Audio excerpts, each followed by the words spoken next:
The Environmental Protection Agency's Lee Zeldin announced a proposal earlier this week to overturn a 16-year-old scientific finding from the Obama administration. It allowed 3 administrations to regulate greenhouse gas emissions like CO2. If successful, this would roll back climate rules on cars, undo $1 trillion in regulatory costs, and save over $54 billion each year. With the public comment period now open, here to break down what all of this means are 2 guests. William Happer, Professor Emeritus at the Department of Physics at Princeton University, and Gregory Wrightstone, geologist and executive director of the CO2 Coalition. Thank you both so much for being here. Now, William, first, how big of a deal would this 2009 endangerment finding getting repealed be? Who has benefited under it so far?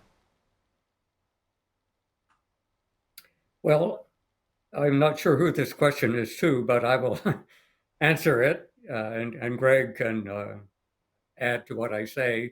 This is something that was long overdue. I mean, it was a ridiculous regulation that purported that carbon dioxide, which all of us breathe out, is a pollutant. I mean, I can't think of anything dumber than that, but that's what it was. And so finally, there's been an administration with the courage to tell the truth that it isn't a pollutant at all, and it's actually good for the earth to have more carbon dioxide. And Gregory, this finding was the legal prerequisite used by the Obama and Biden administrations to regulate new car and engine emissions. What is the likely legal process of repealing this now? Well, this right now is just dealing with cars and light trucks and vehicles, but it's sure to extend into the other things that are your viewers have had their freedoms systematically eroded using the endangerment finding. And this endangerment finding, they've been able to tell you what kind of car to drive over your head, look at the ceiling fan, regulate that. All of these electrical devices are your washer, dryer, dishwasher, are all the only thing you can buy today are government approved devices because of the endangerment finding. And so what this does is actually liberate Americans for freedom to choose what kind of appliances they want.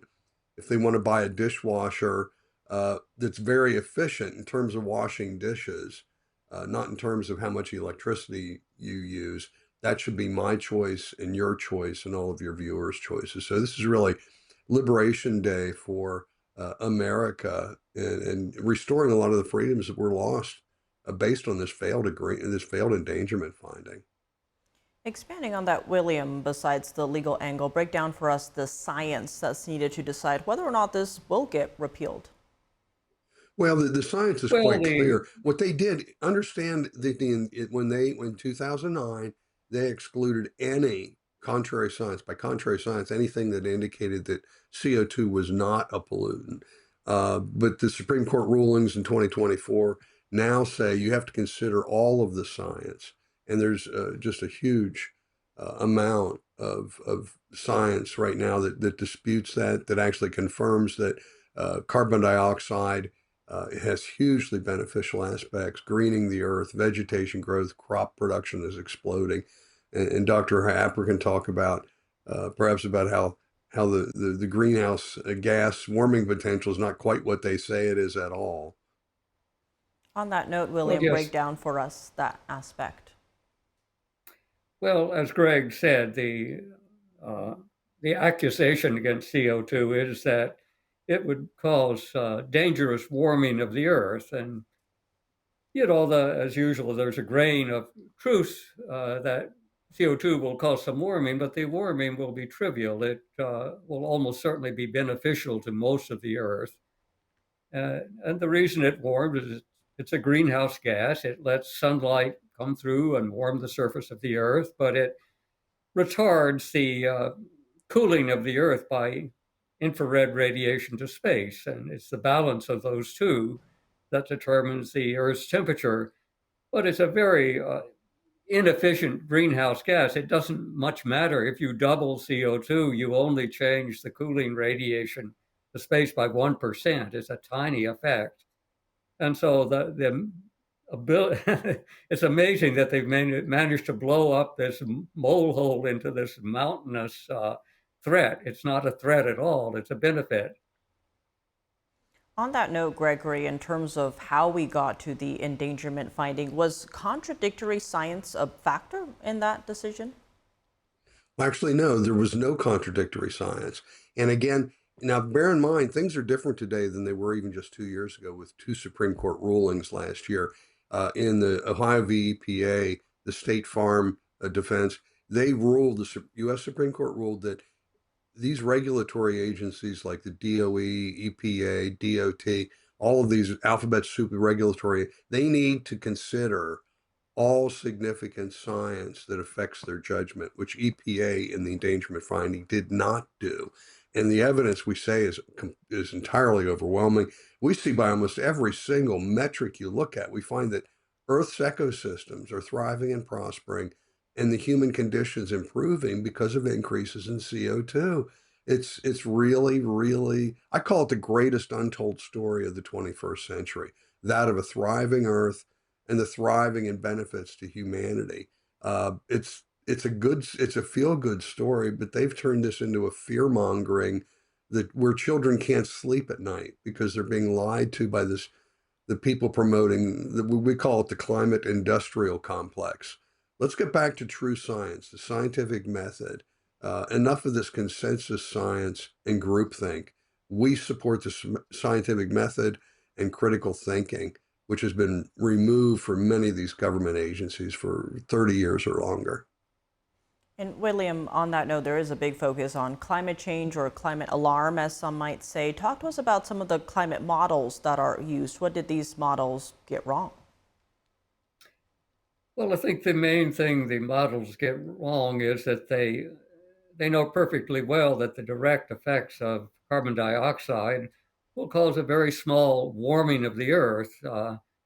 If there are no other effects, if you double CO2, 100% increase, which would take more than a century, by the way, that would only warm the Earth by a little less than 1 degree centigrade. It's a trivial amount. We may never double it anyway.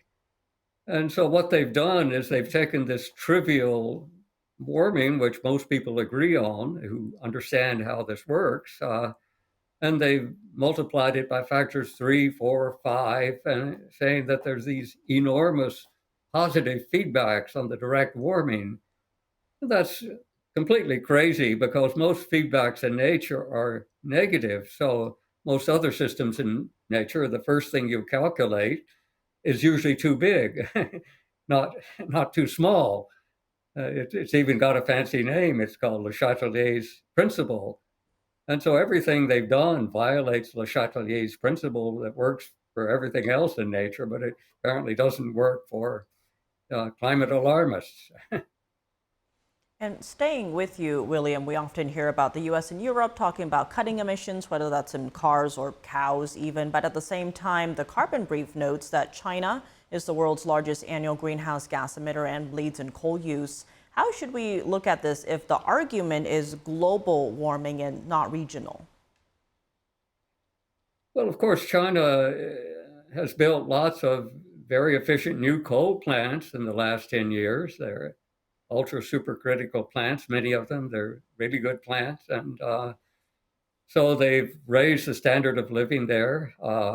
You know, so that part of their policy is quite okay. And the CO2 they're emitting is good for the Earth. You know, I'm not supporting any of the political things that they do, but I don't think there's a thing wrong with releasing carbon dioxide. You know, more power to them for that.